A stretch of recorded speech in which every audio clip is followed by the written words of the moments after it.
Olá pessoal, bem-vindos ao canal Eloja Variedades de Tudo Um Pouco. Vou falar aqui da árvore genealógica de Jesus Cristo, descendente de Davi, do rei Davi, segundo as Escrituras Sagradas, que tem umas informações aqui desencontradas, que está aqui na Bíblia Sagrada, que reparei, pensei, refleti a respeito, falei, tem algo que não está fazendo muito sentido quando fala que Jesus Cristo, descendente do rei Davi, veio através de José, né?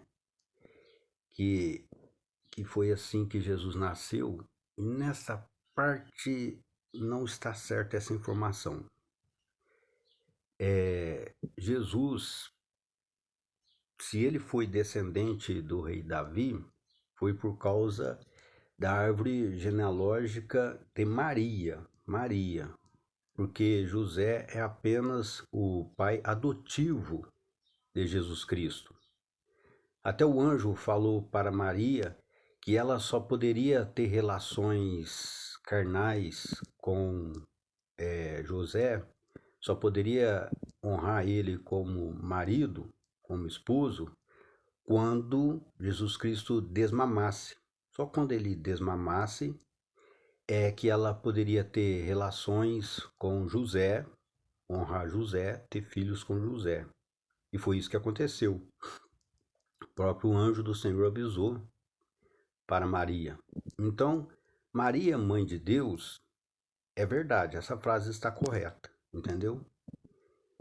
E Jesus se tornou carne e semelhante a nós, habitou entre nós, através de Maria, que gerou Jesus Cristo com o próprio poder de Deus, entendeu? Então, aqui nesta questão, essa árvore genealógica aqui na Bíblia Sagrada, eu conferi, não está correta a informação. Aqui fala várias informações interessantes das gerações aqui, mas aqui quando eu vou chegar no final, eu explico para vocês, ó. Eleazar a Matã a Jacó. Aqui é das gerações, sabe? Quem que gerou quem.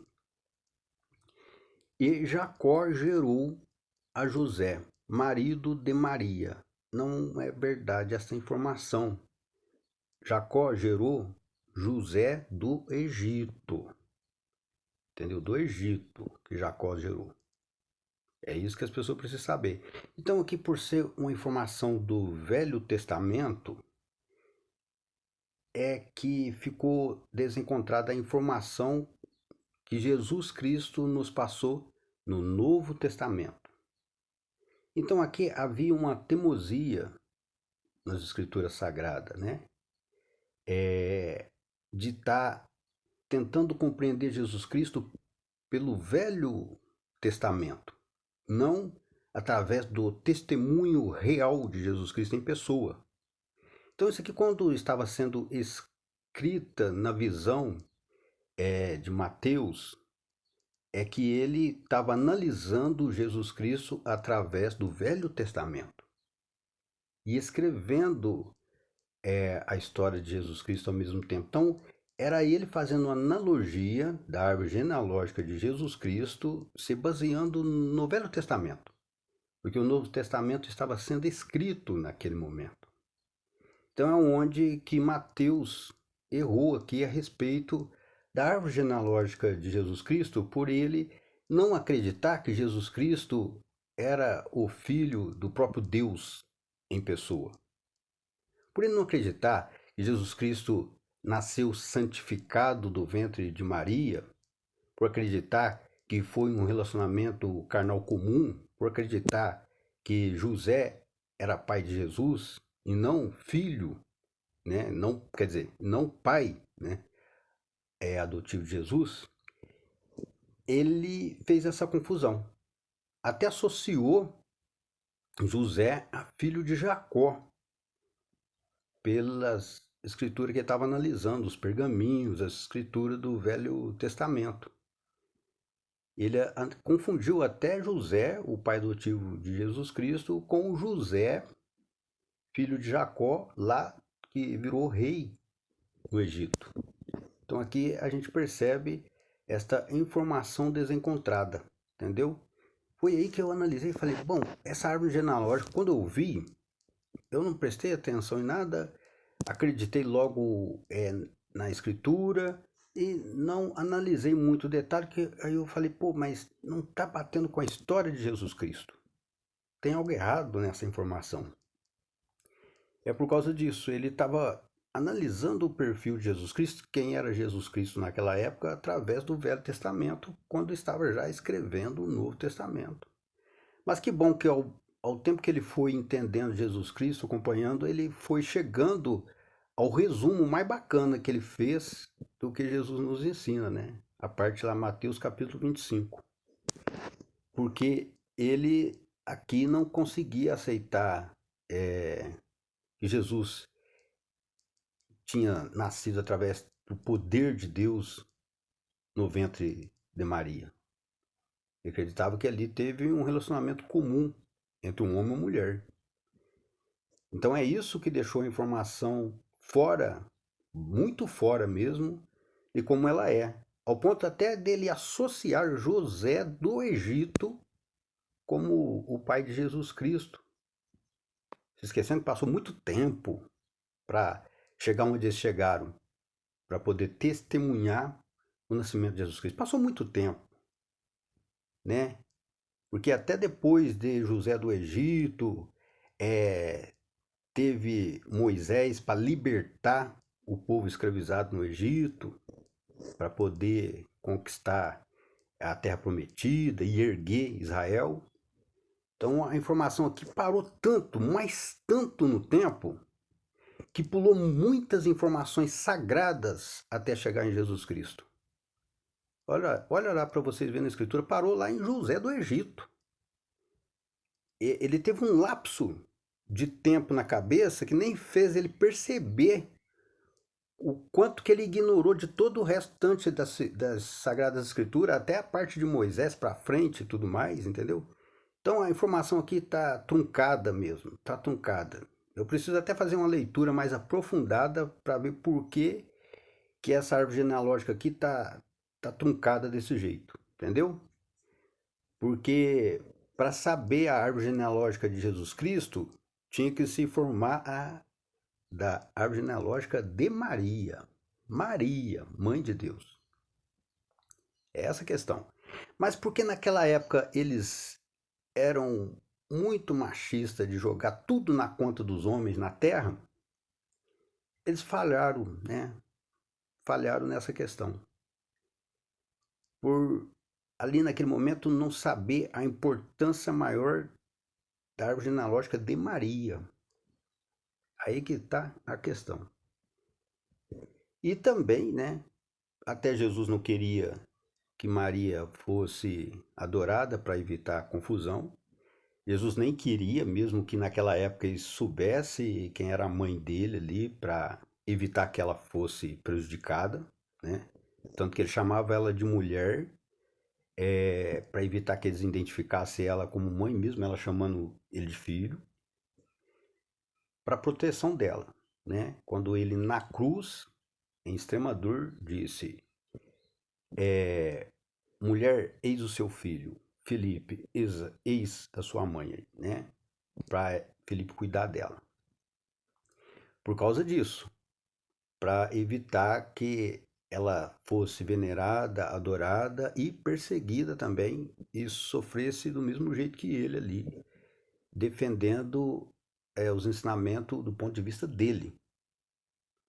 Então, quando você vê o testemunho aqui dos discípulos de Jesus Cristo, você percebe algumas falhas por causa disso, porque eles estavam analisando Jesus Cristo pelo Velho Testamento e confundindo a questão da origem de Jesus Cristo na cabeça deles. Estavam confusos mesmo, ao ponto que eles até brigavam com Jesus Cristo. Você não é o filho de José, coisa e tal, porque eles não conseguiam aceitar que Jesus Cristo era o Filho de Deus Altíssimo em pessoa no meio deles, porque era assustador acreditar naquela época que Deus se fez carne e habitou entre eles. Porque se eles acreditassem mesmo, de verdade, que ele estava na frente de Deus em pessoa, eles iam pirar. Eles iam pirar, porque o fanatismo religioso naquela época era muito forte. Até hoje, Israel baseia o conhecimento, a doutrina e a educação, até filosófica, educação universitária, nos ensinamentos sagrados. Então, pelo fato do povo naquela época levar muito a sério as escrituras sagradas, se eles desconfiassem mesmo por um momento, tivesse certeza mesmo que era o Deus encarnado em pessoa na frente deles, rapaz, eles iam cobrar muito mais de Jesus Cristo. Ia cobrar que ele comandasse o mundo ali naquele momento. E como Jesus Cristo se recusava a comandar o mundo porque não era essa a intenção, o reinado desse mundo, mas o reinado dele, que ele estava defendendo para o pessoal se apegar, porque no reinado dele é que existe a imortalidade santificada, perfeita de verdade. Tanto que quando ele foi perguntado, és o rei dos judeus? Ele falou, na verdade eu sou, o meu reino é eterno, não é desse mundo, daqui eu não sou. Jesus Cristo deixou isso bem claro. O reinado dele não é desse mundo. Mas se o povo desconfiasse que ele era Deus encarnado ali na frente deles, não ia querer saber de discussão. Falar, não, tô vendo que você é ele mesmo, é para mandar mesmo, é para governar mesmo e pronto. É claro que eles iam querer que ele já transformasse esse reinado terreno no reinado dele. O que não é possível, porque é um reinado mortal, dos mortais. O reinado de Jesus Cristo é imortal, eternizado, livre de todo mal e na santa paz. Então foi aí que aconteceu essa questão aqui, né? Que associou Jesus Cristo a José do Egito ainda. Então, o interessante é que quando aconteceu Jesus ser crucificado, levado no túmulo, coisa e tal, vocês vão ver que apareceu um cara de boa situação, né? Um cara lá que fala até, a Bíblia fala de um jeito é, meio que ocultando o nome dele, à procura do corpo de Jesus Cristo, bem de situação. Aí que nós entendeu, a gente que lê as Escrituras Sagradas, aí nós falou, sabe quem apareceu ali? Foi José para buscar o corpo de Jesus Cristo, bem de situação, porque Jesus Cristo nasceu de uma família boa de situação, né? José e Maria.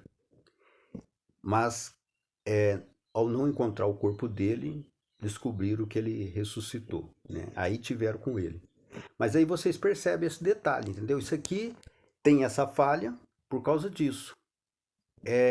Os discípulos de Jesus Cristo, analisando os ensinamentos dele, se baseando pelo Velho Testamento e se confundindo com relação à origem de Jesus Cristo. Pois Jesus Cristo existe desde que o mundo é mundo, né? No princípio era o Verbo era Deus, o Verbo estava com Deus e se fez carne e habitou entre nós, muito tempo depois, lá na frente, né? Então, no princípio, lá, em Gênesis, no começo da Bíblia Sagrada, você conhece essa frase aí, Jesus Cristo ter se tornado carne e habitado entre nós. É a Bíblia já no início, falando até a respeito do Messias, Jesus Cristo, antes mesmo dele se tornar carne e habitar entre nós. Porque no Velho Testamento vocês vão ver várias referências do verdadeiro Messias, que é Jesus Cristo. Aí o que acontece? Quando você vai lendo a Bíblia Sagrada, você descobre que chega um momento que os discípulos e até Moisés, vocês vão lendo, vocês vão perceber que ele joga tudo na conta de Jesus Cristo quando eles percebem a seriedade da situação e descobre que ele é o verdadeiro Salvador mesmo, que ele é o verdadeiro Rei da vida eterna. Aí já joga na conta do verdadeiro Messias, entendeu? No Velho Testamento já chama ele de Messias. Senhor do Senhor, coisa e tal, vocês vão ver, vai lendo a Bíblia Sagrada, vocês vão compreender essas informações. Já falavam do nascer dele antes mesmo que ele nascesse. Foi por isso que apareceu os três reis magos, né? Os três reis lá que, já sabendo das Sagradas Escrituras, já esperavam o nascimento dele quando viu a estrela de Belém ali no céu, apontando onde ele nasceu. Correram lá de imediato para levar lá o ouro, a mirra, o azeite, né? O ouro, ervas amargas para temperos, para lembrar das amarguras da escravidão. O ouro, mostrando que aqui tudo precisa se comprar, né? Para negociar peso de ouro naquela época, negociavam muitas coisas em peso de ouro. E o azeite para tempero de saladas e também para unção. Então é essa a questão. Para entender bem a Bíblia Sagrada, você não precisa de ter nascido há 10 mil anos atrás. Basta gostar de uma boa leitura e ler a Bíblia Sagrada, né, o texto e o contexto, e ir descobrindo a história real de Jesus Cristo mais acertada. E você consegue perceber isso também gostando de ler outras Bíblias Sagradas. Eu mesmo já li parte da Bíblia Católica, igual falei para vocês que eu gosto da parte lá que eu falo dos 7 pecados capitais. É verdade aquele ensinamento, você tem que procurar ali qual daqueles pecados você mais se identifica para poder se corrigir, porque é pecado capital, o próprio nome já fala porque é. Se você vive aqueles 7 pecados capital com todo o fervor, com fervo mesmo, você pode se destruir. E você pode se destruir porque o 7 pecados capital, além de deixar na miséria, faz muito mal à saúde viver o 7 pecados capital com intensidade. Então é isso, tem que gostar do ensinamento sagrado e consultar várias escrituras sagradas para entender melhor a história, os ensinamentos sagrados. Então tem ali boas informações sagradas na Bíblia Católica e outras também que acaba saindo fora do que Jesus ensina, né? Por exemplo, o fato de honrar Maria está certo, está correto. Adorar ela não está certo, não está correto, porque Jesus deixa bem claro: eu sou o caminho, a verdade e a vida, né? E ninguém vem ao Pai senão por mim. Então ele deixa claro que ele é o caminho, a verdade e a vida em abundância, e que tem que estar confiante nele, nos ensinamentos dele, entendeu? Eu estou no Pai, o Pai está em mim. Quem vê a mim, vê o Pai que está em mim. Então é bem claro isso. Então é isso. É Jesus como o norte a ser seguido, né? Como guia a ser seguido, e não pode adorar Maria mesmo honrando ela como mãe de Deus mesmo. Importantíssima. Mas não pode adorar e venerar ela. É por isso que ele evitava que isso acontecesse naquela época. Então é isso. É lendo várias escrituras sagradas e entendendo melhor a história que você consegue ficar mais bem informado, entender bem melhor como as escrituras sagradas é de verdade. E para encontrar essas falhas na Bíblia, você tem que gostar das escrituras sagradas, porque tem gente que já fala que ela é infalível, que não tem erro, que é sagrada mesmo, que não pode nem questionar. Não é bem assim. Não é bem assim. Você tem que ser mais fiel aos ensinamentos de Jesus Cristo, entender mais Jesus Cristo do que até os discípulos de Jesus Cristo. Você tem que entender mais Jesus Cristo do que aqueles que já o respeitavam e gostavam dele naquela época. Porque eles respeitavam e gostavam muito de Jesus Cristo naquela época, os discípulos de Jesus Cristo. Mas não entendiam muito a origem dele por causa disso. Porque por eles ter dúvida com o que saía da boca de Jesus Cristo, eles se apegavam ao Velho Testamento. Ao ponto até deles não compreender porque Jesus falava naquela época que ele era o pão da vida, né? E que quem comesse do pão teria vida eterna. Eles ficavam assustados com aquela afirmativa de Jesus Cristo. Só quando Jesus Cristo fez a Santa Ceia que eles entenderam ele, o que ele estava falando, entendeu? Fazer em homenagem a ele, justo dele, né? Ali naquele momento da Santa Ceia. Então é isso, é a história de Jesus Cristo que vai fazendo você entender a visão de Jesus Cristo. Que até os próprios discípulos foi entendendo ele melhor, ao ponto de Mateus, em capítulo 25, já estando compreendendo ele melhor, fez ali o resumo da visão de Jesus Cristo para ficar mais fácil para a gente entender ele. Porque até Mateus, com muita leitura, também tinha dificuldade de entender ele por causa disso, né? Saber a respeito da Santa Ceia, porque para ele é loucura. O homem tá dizendo que tem que comer a carne dele, que negócio esquisito é esse, coisa e tal. Aí ele, fazendo a Santa Ceia, que eles entenderam. Ah, que bom que é. Ah, bom, então isso aí tem jeito de fazer, entendeu? Então é isso, tá bom? Que Deus abençoe todos vocês, vitória na luta. Eu vou aqui e fui.